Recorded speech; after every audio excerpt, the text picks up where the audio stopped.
Welcome into TYT Sports. That is Jayar Jackson. I am Rick Strom. A 41-33 win for the Philadelphia Eagles. We are going to show the fan reactions a little bit later on in the show. But mainly what we are going to talk about for roughly the next 8 minutes or so is how the Patriots, who lost, could have won the Super Bowl. Could they have?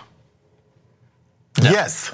No, just kidding. Okay, so here is the first of many that we are going to show you. Do you remember the 4th and 1? How could you possibly forget? Absolutely. The 4th and 1 play, the ballsiest of ballsy calls as Doug Peterson out ballsy Bill Belichick in let's find a way to get our quarterback the ball as a wide receiver. However, according to some Boston media, said that this probably should not have stood, and here's why.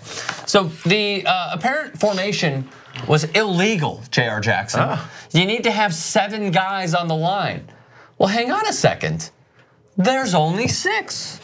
But then we continue on. Michael David Smith, a writer from Yahoo Sports, were the Eagles lined up in an illegal formation when Nick Foles caught a touchdown pass? Not according to the NFL. Really? Stop the presses. The NFL doesn't know its own rules. A league source tells PFT that the league views it as a judgment call, not a call that was clearly right or clearly wrong. Well, judgment call being, was it, okay, so there's a hard rule that 7 men need to be on the line of scrimmage. That is a hard rule. So we thought until this. Well, maybe, so what they're saying is the judgment call is whether or not the referee, his eyes, or the line, I think it's the line judge, whether his eyes perceive that the 7th man is on the line or off. If that's what they're saying, that's just them trying to cover for themselves for getting it wrong. Let's just keep it real. I agree. Because by the way, this is what I've always wondered. Whenever a wideout comes to the top, this is all the way down to high school, I've seen it. They always point at the refs like, am I on the line? It's like, I want to make sure you know, am I on the line? And I've looked at every referee that a receiver will point at and be like, I'm on the line, right? Because that's what they're saying, in case you don't know, whenever a wideout points. Whenever it's like, I'm on the line, I'm on the line. I've never seen, maybe I've missed it, a referee go, no, move up a little bit. No, scoot back some. I've seen it before. Really? Yeah. I've never seen them give the answer to that question. Yeah. I feel like it's almost like it's an unsaid thing, like I'm on the line. It seems like what it is the referee wants to cover their own ass of being like, just move up a smidge. I've never seen them tell them to move. Back a smidge. I mean, like being on the sidelines for collegiate games, high school games. I haven't been on the sidelines during an NFL game, but I've seen it before with really? Just a little bit. Oh. Yeah, but what I'm surprised is, and going back to this, and if we could show this next slide, was obviously the touchdown catch that Nick Foles had. How open was this play? They had 2 options. It was Nick Foles on the top of the screen and Torrey Smith towards the back left corner. If we could show the first slide one more time, I'm going to agree with you that the NFL is finding a way to say, it's a judgment call. Like, no. We have seen this so many times. Like illegal formation, not enough men at the line of scrimmage, penalty on the offense. Like how many times have we seen this where now it's suddenly being tweaked as a judgment call? To be fair, 12 men on the field is also a judgment call. Whether or not the referee can count to 11 or 12, it's a judgment on the referee. I was about to go in on you. Okay, the second was the touchdown catch. There are 2 of them. The first one was from Corey Clement, who had a ridiculous game yesterday. So Dean Blandino, former head of officiating, who now works for Fox Sports, said issue is control. Looks like he has it initially and gets both feet down in bounds. There's some movement of the ball, but don't think enough to say loss of control. Call should stand. What was the play? Here it is in moving pictures. Well, we're gonna move them. That's Corey Clement of the Philadelphia Eagles, back corner of the end zone. There are a few different angles as well, where it seems clear to me that this is a catch.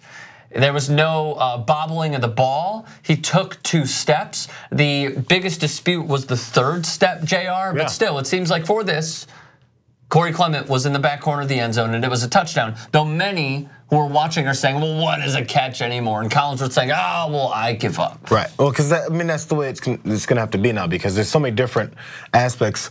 Every catch is different. Every catch. So it's hard to say, well, that one, because there's a standard.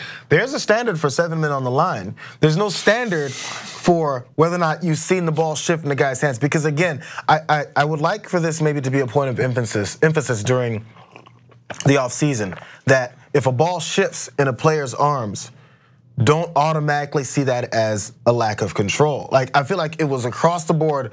Lack of control, the ball shifted. In that case, and also it depends on the level of the ball shifting, though. Correct? Right. I mean, you can call it if it happens that way. If it's obvious that the ball it fell down to his waist and he's trying to control it, regain control. Sure, but just because a guy catches the ball, takes his first step, which happened in the Clemens situation, and then it shifts. Left foot, yeah.